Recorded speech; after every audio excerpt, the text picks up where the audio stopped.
એ એમના આશ્રમની અંદર બ્રહ્મ મુહૂર્ત વિશે અભ્યાસ માટે અમે જઈએ છીએ. બોલે એમ? તો કે હા.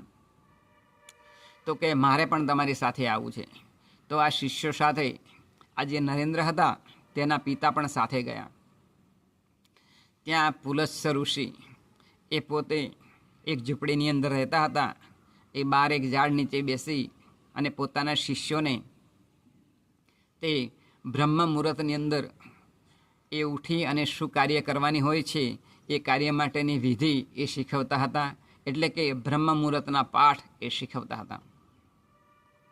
ત્યારે આજે નરેન્દ્રના જે પિતા હતા એ પુલસ્ત્ય ઋષિને હાથ જોડીને વિનંતી કરી કે હે મહાત્માજી, મારો બાળક વહેલો ઉઠતો નથી, તો જો આપ મારા બાળકને શિષ્ય તરીકે આપ સ્વીકારતા હોય તો હું મારા બાળક